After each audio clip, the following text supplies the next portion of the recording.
On a bleak, deserted, windswept shore, Orville and Wilbur Wright accomplished man's first powered flight in the late fall of 1903. This is the place where aviation was born, Kill Devil Hill in North Carolina, near Kitty Hawk.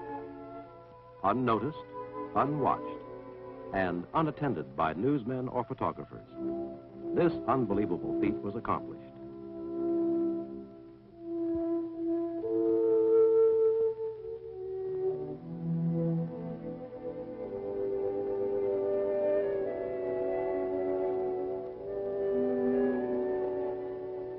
Four faltering flights, the longest less than 900 feet. But it heralded the greatest era of technological advance since the beginning of history. This is the story of how and why America has traveled the high road from Kitty Hawk to aerospace, and what it means to you and every other human being, plus a world of descendants yet to be born. This was the beginning of man's successful conquest of the third dimension through aviation.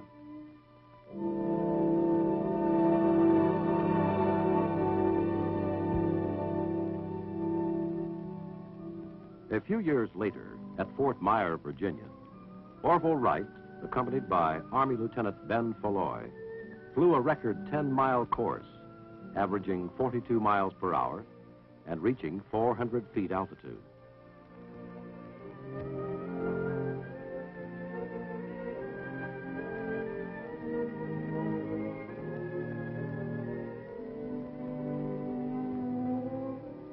This is the Wright Flyer Kitty Hawk model, or military aircraft number 1. And in the center, Lieutenant Foulois, one of the first officers assigned the mission, learn to fly. Today, military aircraft number 1, rebuilt and restored, is on proud display at the Smithsonian Institution. Here today is Major General Benjamin D. Foulois, retired. His faith, courage, foresight, and tenacity were key contributions to military aviation. He devised and used the first landing gear wheels, the first seat belt, and a catapult to launch his frail craft. He was also the first officer to fly a reconnaissance mission, and the first to fly more than 100 miles non-stop. What we did at Fort Sam Houston might be called applied research and development. It is more like trial and error. We saw the need for improvement, planned, built, and tested until it worked.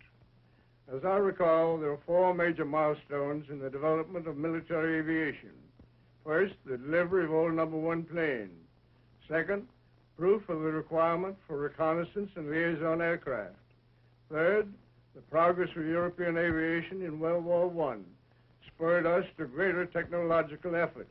And finally, the recovery after the virtual collapse of American aviation, which followed the end of that war. Renewed interest, new funding, and new technology led to designs like the B-17 and other aircraft later used in World War II. Thank you, General Foulois. In 1914, while development of military aircraft plodded along slowly, World War I engulfed Europe. America had no combat planes ready. Congress quickly appropriated funds, and our only real aircraft factory sprang into action with hand tools and more muscle than machines. Perhaps our greatest aeronautical contribution to World War I was the Liberty engine. This American-made engine powered many Allied aircraft. American pilots served with distinction and honor, fighting first in Allied planes and with foreign air services. In May 1918, amid wild celebrations, the first American-built planes arrived in France. A British DH-4 design with our Liberty engine. That fall, Allied aircraft smashed supplies and communications behind the enemy lines on the Meuse-Argonne front. 5 weeks later, the armistice was signed. Johnny came marching home. And after speeches and grateful greetings, doughboys returned to the farms, the shops, and the offices. But not the pilots who survived the great adventure of the wild blue yonder, with firm faith in the future importance of aviation. Using cast-off crates and obsolete equipment, many demonstrated their skills at state fairs and to any large gathering they could find. In the era that followed, the airplane improved through individual initiative, achieving better design, materials, and construction to meet pioneer sporting needs, as well as practical military requirements. Public interest and support were stimulated by exploits such as this military flight all the way around the world in just 15 days. And Lieutenant McReady and Sergeant Langham flew to a record high altitude flight with a turbo supercharger. They learned that the air temperature at 39,000 feet is 55 degrees below zero, too cold for man to survive long without special equipment. With the help of air-to-air refueling, Major Spots, Captain Eaker, and Lieutenant Quesada kept their aircraft, the question mark, aloft for more than 150 hours. Another dedicated pioneer, Lieutenant James Doolittle, proved that man could fly day or night, guided only by instruments.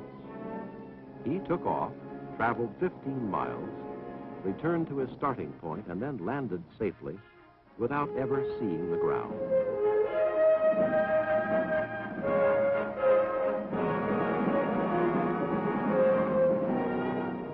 Both military and civilian pilots competed in air races and cross-country flights for trophies, glory, money, or just to prove the superiority of their planes. Competitive tests gave impetus to countless improvements. Better aircraft designs, engines, instruments, and controls, new fuels, and even retractable landing gear. The Powder Puff Derby was one of many contests to encourage women pilots to participate. Competent and courageous aviatrix took part, and some, like Amelia Earhart, achieved greatness in aviation. While American factories were busy building the comforts and conveniences of better living, the sneak attack on Pearl Harbor shocked us into World War II. A rude reminder by sudden death and destruction from air power that the price of safety is eternal vigilance. Swiftly, the vast productivity that symbolized America, our entire resources of government, military, industry, management, machines, money, and skilled manpower were converted to war production. In record-breaking time, this teamwork poured out the weapons of war, especially aircraft.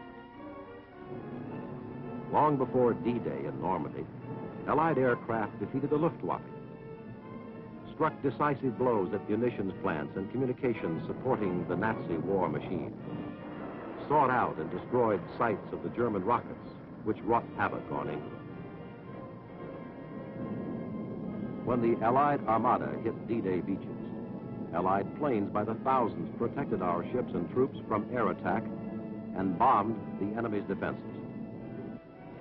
Tactical air power protected General Patton's flanks as he swept across France.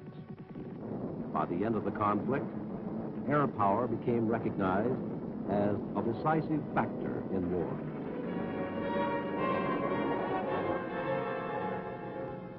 America's outstanding aeronautical contribution culminated in the B-29 Super Fortress, a 4-engine bomber which hastened the end of the war. It could fly farther, faster, and deliver far more destruction and firepower than any other bomber in the sky.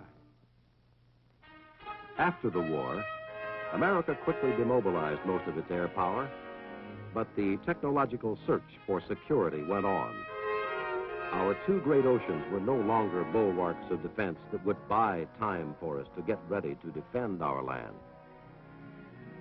In 1945, we unveiled our first flying jet, the XP-59, forerunner of all American-made military and civilian jet aircraft today.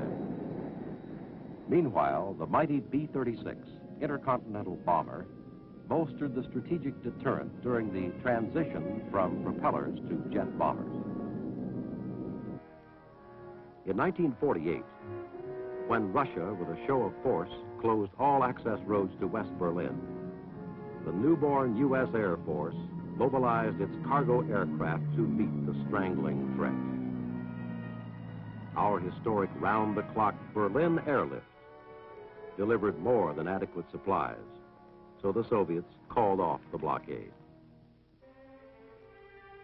Once again in 1950, America was called upon to resist aggression. Communists tried to overrun South Korea. In concert with United Nations forces, we called a halt. Our skilled pilots and jet fighter bombers proved their combat superiority.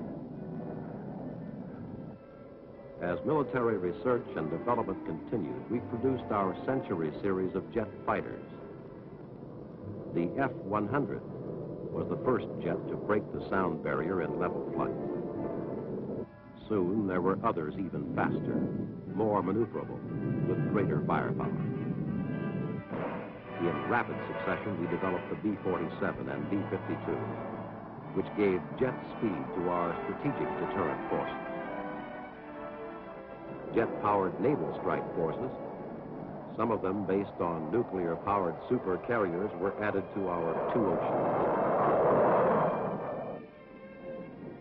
With jet strike aircraft firmly established in our inventory, the first jet tanker was developed by the Air Force to give our military planes practically unlimited range through aerial refueling. Today, that same aircraft design, with civil transport modifications, provides commercial jet passenger service. The B-58, our first supersonic bomber, presented an entirely new concept in basic aircraft design. Flying at more than twice the speed of sound, it carried more potential destructive power than was dropped on Europe by all Allied aircraft during World War II. With advanced guidance systems, flight instrumentation and controls, we produced our first pilotless aircraft, complete with appropriate warheads to defend our skies or to reach and destroy strongly defended military targets. America flew the X-15, a rocket-powered manned research aircraft that today has entered the boundary of space, beyond 50 miles high, and traveling at speed in excess of 4,000 miles per hour. While America observed in 1953 its golden anniversary of aviation, science and technology burst into a new power dimension, the thermonuclear age, which gave still greater meaning to air power and set the stage for rapid aerospace development. In the aerospace world of the 60s is a gentleman we should meet. One of those rugged pioneers of aviation who had a leading role in America's air battles since World War I.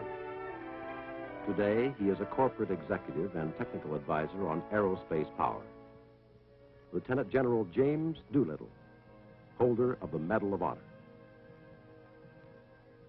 It has been my good fortune to be closely associated with aviation since World War I. In the past 5 decades, the airplane has become an important means of commercial transportation and a decisive weapon of war. The stick-and-wire airplanes of yesteryear were simple contraptions.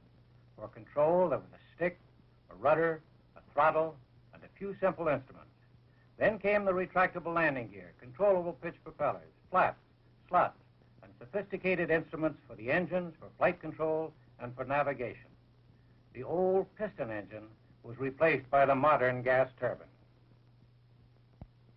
The increase in the number and complexity of aircraft, together with greater safety and reliability requirements, brought more rules and regulations and the necessity for widespread aids to navigation and instrument landing equipment. The airplane became faster, safer, and more reliable. Air transportation helped our economy, and air power assured our national security. Thank you, General Doolittle. In addition to continuing aircraft developments, an all-out program was started in 1954 to build an intercontinental ballistic missile. The birthplace, a former schoolhouse in Inglewood, California. In 1957, without advance notice, Russia launched the first Sputnik into space and won worldwide acclaim. This served to spur all America to even greater space effort. A few months later, the United States placed an Earth satellite in orbit. By 1959, the Air Force had produced and successfully launched 3 different types of long-range ballistic missiles, and the first Atlas squadrons were added to our arsenal of defense. At strategic locations throughout America, and in submarines under the seas, a deterrent force of more than 1,000 nuclear-armed ballistic missiles now stands ready for instant retaliation if required. This is in addition to the peacekeeping team of more than 1,000 SAC bombers with their own nuclear weapons in a constant state of readiness to defend America. The Air Force C-141 jet carrier was developed with the cooperation of the Federal Aviation Agency. It can also be licensed and produced for commercial use. It carries 154 fully equipped troops or 70,000 pounds of cargo for more than 6,000 miles at 500 miles per hour. The newest development in tactical aircraft is the flexible F-111. With its wings fully extended, it will be able to fly at slow speed and land on a short runway. But with its wings folded back, it will fly high and faster than twice the speed of sound. Cooperating research teams of government, industry, and science carried out our explorations of outer space and launched manned flights around the Earth.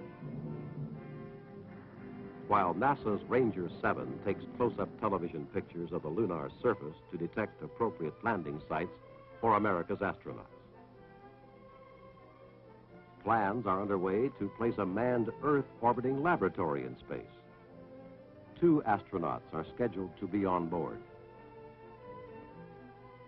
In the near future, astronauts will rendezvous NASA's Gemini capsule with an Air Force Agena spacecraft for close-up tests of manned operations and new equipment in space.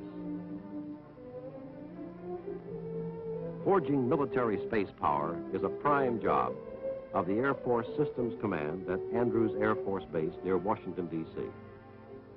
Its mission, to plan, evaluate, and implement technological programs designed to keep America secure from aerospace aggression for the foreseeable future. Let's meet the first commander of the Air Force Systems Command who led our pioneering development toward aerospace, General Bernard A. Schriever. Today and in the future, it is a proper management of technology and its critical resources that poses the pacing problem which we face. Recent Air Force studies of future scientific and technological developments in aerospace hold more challenge and greater opportunity than earlier generations dreamed of. We are not on a technological plateau. Science is dynamic and real progress must be constantly pursued. We must be selective, but we must press on with new advances in technology to ensure security for the future. And in the global scene, we must continue to maintain a strong national posture. We must improve our strategic deterrent forces, both in missiles and manned aircraft. We must be capable of providing our president with alternative choices, which is vital for controlled response to aggression. In other words, our nation's total military strategy demands that a successful deterrent to war must be a ready force in being survivable, and effective at all levels of conflict. This includes the defense of our access to the new space environment. We must strive to be first in technological accomplishment if America is to continue its growth in security, maturity, and peace. That is why and how we have come from Kitty Hawk to aerospace.